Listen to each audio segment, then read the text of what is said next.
వైఎస్ఆర్సీపీ ఖచ్చితంగా మీకు చెప్పినటువంటి 14 సీట్లు ఏంటి మరి ఇంకో ఏంటి ఇది 6+8 వేసారు ఏంటంటే మేము ఎంతో ఆలోచించి ఖచ్చితంగా గెలిచే సీట్లని లెక్కేస్తే ఈ 6 చోట్ల వచ్చింది సార్. 6 చోట్ల ఖచ్చితంగా గెలిచేదానికి ఆస్కారం ఉందని వచ్చింది. అంటే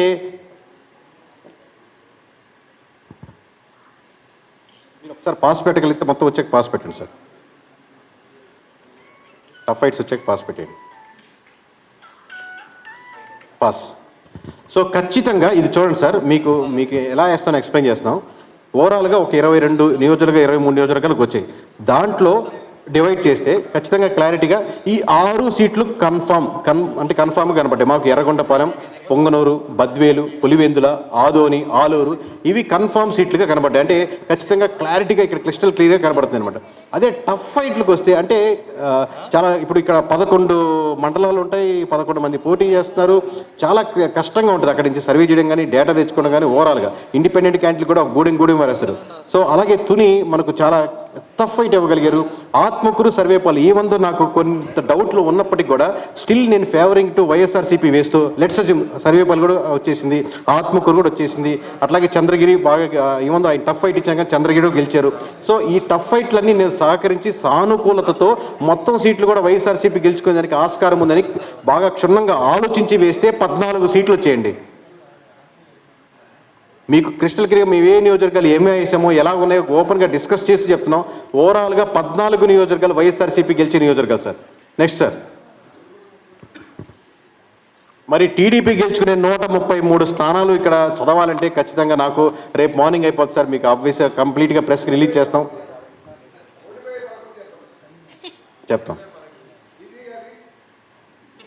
సో ఓవరాల్గా 133 నియోజకవర్గాలు బ్యాలెన్స్ నియోజకవర్గాలని క్లియర్గా చెప్తాం. నెక్స్ట్ సార్,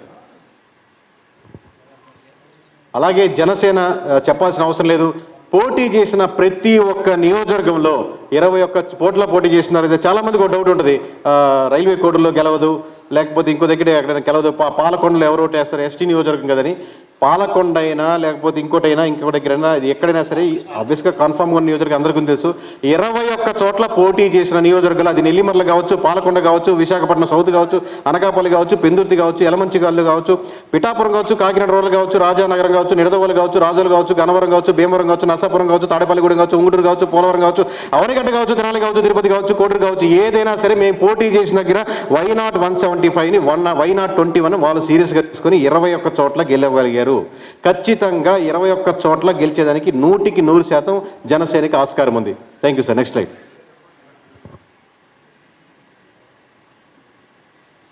బీజేపీ కంటెస్ట్ చేసినటువంటి 10 నియోజకవర్గాల్లో హెచ్చర్ల, విశాఖపట్నం నార్త్, అనపర్తి, కైకలూరు లాస్ట్ మూమెంట్లో వచ్చారు, గెలవలేరు అనుకున్నారండి చాలామంది. విజయవాడ వెస్ట్, జమ్మలమడుగు, ధర్మవరం చాలా టఫ్ ఫైట్ ఇవ్వగలిగారు. కానీ చివరికి ధర్మవరం కూడా కైవసం చేసుకునేదానికి 100% ఆస్కారం ఉంది. అవుట్ ఆఫ్ 10 7 సీట్లు లాస్ట్ మూమెంట్లో జాయిన్ అయినప్పటికీ కూడా కూటమి బలం జోడించడంతో యాడ్ అవడంతో ఖచ్చితంగా అవుట్ ఆఫ్ 10 7 నియోజకవర్గాలు గెలుచుకునేదానికి ఆస్కారం ఉంది. Mark my words. Thank you sir. Next, ఇప్పుడు మీకు ఓవరాల్గా కులాల వారీగా ఓట్ల పర్సెంట్ అంటే మన దుస్థితి అని ఎందుకంటే స్వాతంత్రం వచ్చిన 70 ఏళ్ల తర్వాత ఈ కులం వాళ్ళు ఇట్లా ఓట్లు వేస్తున్నారు, ఈ కులం దీనికి వేస్తున్నారని డిస్కస్ చేసుకునే పరిస్థితులు అది దారుణ విషయం. బట్ ఈ కంపెనీ నడుపుతున్న వ్యవస్థకి హెడ్గా నేను డిస్కస్ చేయక తప్పకుండా ఐఎమ్ సారీ టు డిస్కస్ చేయాల్సి వస్తుంది. ఎస్సీలో 80% మంది వైఎస్ఆర్సీపీకే ఉన్నారండి, 20% కూటమి వైపు మళ్ళారని మాకు అర్థమవుతుంది. అలాగే ఎస్టీ నియోజకవర్గాల్లో 70% మంది వైఎస్ఆర్సీపీకి ఉన్నారు, 30% మంది అట్టున్నారు. ముస్లిమ్స్లో 70% మంది వైఎస్ఆర్సీపీకి ఇస్తే 30% మంది స్టిల్ బీజేపీ కలిస్తే ఎవరు ఓట్లు వేయరు అంటుంటారు కదండి. బట్ స్టిల్ మనకు లోకల్గా కనెక్టెడ్గా ఉంటారు ఆ లోకల్ ప్రజలతో. అంటే అన్న షాప్ ఓపెన్ చేస్తున్నాం తోడ మంచి రోజు చూసి చెప్పు అంటారు. అంటే లోకల్గా ఉన్నటువంటి సమీకరణాలతో కనెక్ట్ అవుతారు కాబట్టి పార్టీల సంబంధం లేదు. ప్లస్ బీజేపీకి అగెనిస్ట్ సపోర్ట్ ఉన్న పార్టీ లేదు, అందరు బీజేపీ సపోర్టే. సో 30% స్టిల్ కూటమి వైపు మొగ్గగలిగారు. ఇక క్రైస్తవులు, క్రిస్టియానిటీలో 80% to 20% అంటే 80% ఉంటే 20% అలా ఉన్నారు. కాపులో వన్ సైడ్గా ఉంది, 10% వైఎస్ఆర్సీపీకి ఉంటే 90% అంటే కాపుకి నేస్తాం లేకపోతే ఇంకోటి ఏ పథకాలు ఇచ్చినా మేము మొబ్బు చూపలేదు, కేవలం జనసేన పవన్ కళ్యాణ్ ఎటు ట్రావెల్ అయితే మేము అటు ట్రావెల్ అవుతారని 90% కూటమి వైపు మొగ్గు చూపారు. అలాగే కమ్మ కులస్తులు 10% వైఎస్ఆర్సీపీకి ఉంటే 90% ఇంకా కూటమి వైపు ఉన్నారు. ఇంకా ఎక్కువగా ఉండొచ్చు, బట్ రౌండ్ ఫిగర్లో ఒక దగ్గర ఆగాలి కాబట్టి 90% వేసాం.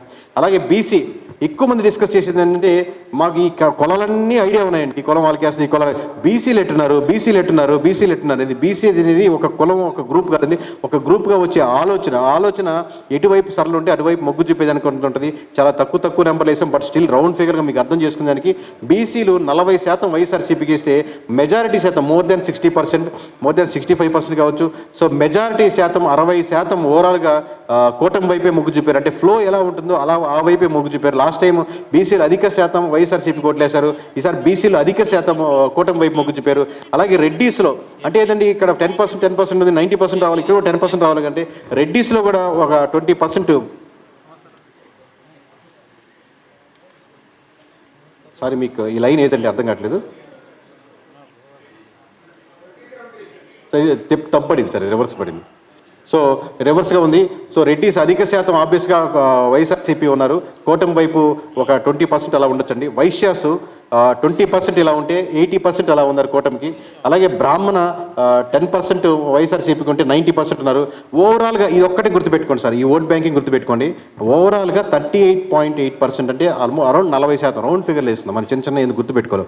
ఓవరాల్గా 40% ప్రజలు వైఎస్ఆర్సీపీకి ఉంటే 60% ప్రజలు కూటమి వైపు మొగ్గు చెప్పారు. అంటే డిఫరెన్స్ మీకు 15 నుంచి 20% వెళ్ళిపోతుంది. కాబట్టి మొత్తం దాంట్లో ఇంత డిఫరెన్స్ వస్తుంది. లాస్ట్ టైం 10% ఉంటే ఒక రకంగా వస్తుంది, 20%కి వెళ్తే ఇంకో రకంగా వస్తాయి. సో డిఫరెన్స్ ఏంటంటే still they are with YSRCP.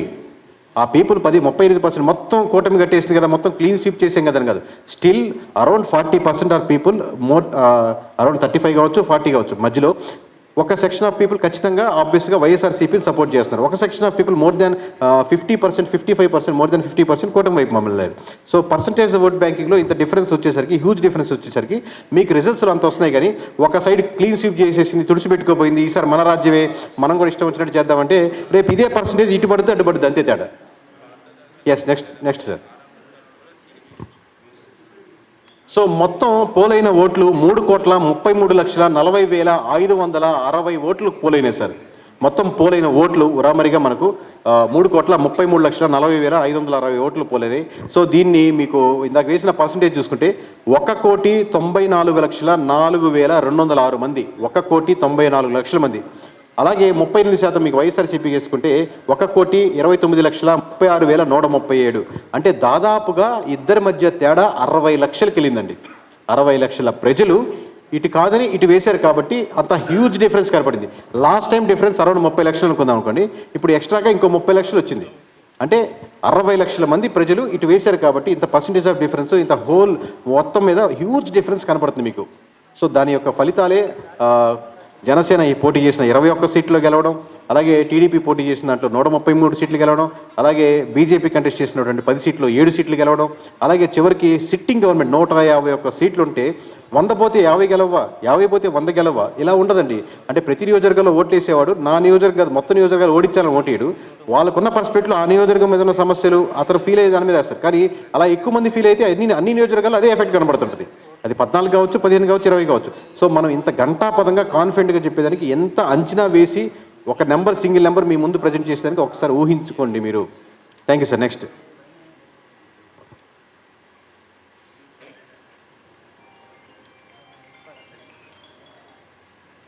Yeah, so ఓవరాల్గా ఆ ఒక స్లైడ్ ఏంటి సార్, ఓవరాల్గా లాస్ట్ ఫైనల్ నెంబరు టీడీపీకి బీజేపీకి జనసేనలో ఓవరాల్ ఫైనల్ నెంబరు ఆ స్లైడ్ వేయండి. ఇది కాదు సార్, ఇది కాదు, దీని ముందు.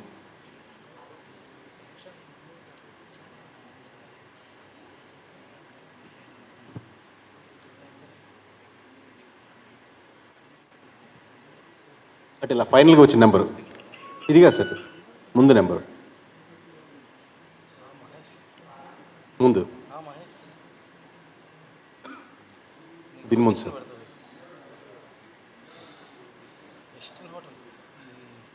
దీని ముందు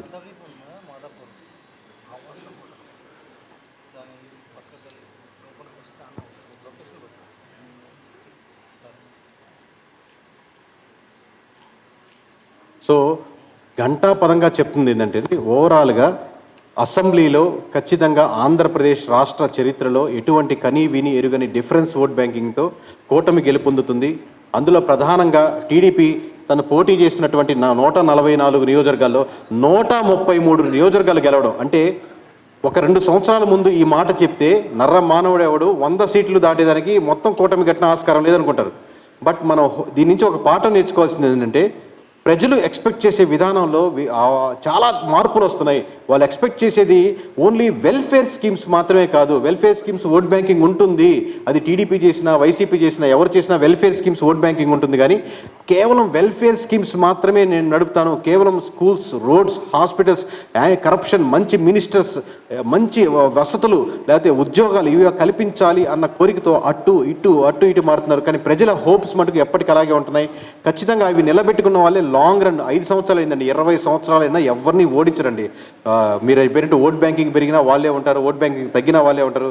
ఖచ్చితంగా ఏ పార్టీ అయినా సరే ప్రజలు వెల్ఫేర్ స్కీమ్స్తో పాటు ముఖ్యంగా కారణంగా వాటికి కావాలనుకున్న కోరిక యాంటీ కరప్షన్గా ఉండి స్ట్రాంగ్గా నిలబడి ఈ కుల మతాలను డివైడ్ చేసి, ఈ ఓట్ బ్యాంకింగ్ డివైడ్ చేసి, ఈ కులం వాళ్ళు వాళ్ళకేస్తున్నారు, ఈ కులం వాళ్ళు వాళ్ళకేస్తున్నారు, ఈ కులం వాళ్ళు ఎక్కువ మంది మనకేస్తున్నారని చెప్పి ఆ కులాల సమీకరణాలను బట్టి ఓట్ బ్యాంకింగ్ టర్న్ చేసుకుని లాంగ్ టర్మ్గా ఆ కులాలను అలాగే ఉంచేసి అనగదొక్కేటట్టు చేస్తే చివరికి ఏ పార్టీకైనా అలాగే దుస్థితి ఉంటుంది.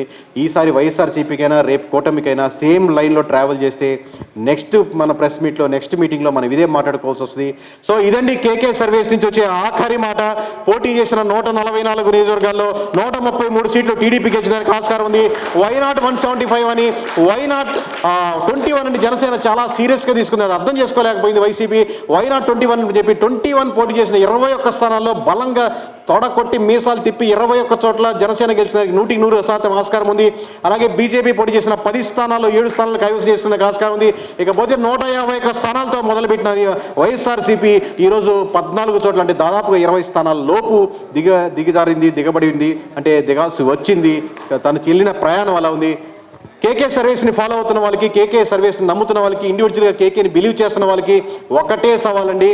భూమి కింద పైకి తిరిగినా, పైకి కిందకి వెళ్ళినా, లేకపోతే ఇలా అటు తిప్పినా కానీ మీరు కేకేని కొనాలనుకున్నా, కేకేని కించపరచాలనుకున్నా అది ఈ జన్మలో సాధ్యం కాదు. మేము వేసే ప్రతి నెంబరు జెన్యూన్గా అలాగే ఉండాలని, రేపు పొద్దున ఎలక్షన్ కమిషన్ ప్రజెంట్ చేసే రిజల్ట్స్ కూడా మీరు నివ్వెరపోయే విధంగా ఇదే విధంగా ఉండాలని మనస్ఫూర్తిగా కోరుకుంటూ అలాగే ఉంటుందని నమ్ముతూ అభిమానిస్తున్నటువంటి, ఆదరిస్తున్నటువంటి ప్రజలకు, ఇక్కడ విచ్చేసినటువంటి ప్రేక్షకులకు లేదా మీడియా మిత్రులకు, నా అభిమానులకు లేదా నా ఫ్రెండ్స్కు, శ్రేయాస్ మీడియాకి అందరికీ థ్యాంక్ యూ వెరీ మచ్. నేను కూడా ఒక మీలాగే కామన్ మ్యాన్, ఒక నిజాయితీగా నిబద్ధతతో చేసుకుంటూ ఈ సంస్థను ఇంత ముందుకు తీసుకెళ్తూ దీన్ని దేశవ్యాప్తంగా ఇంత బ్రాండ్గా దేశ విదేశాల్లో ఫాలో చేస్తున్నటువంటి ప్రజలందరికీ థ్యాంక్ యూ. మీ సపోర్ట్ లేకపోతే నేను ఈ స్టేజ్ మీద లేను, అది నాకు తెలుసు. థ్యాంక్ యూ అండి.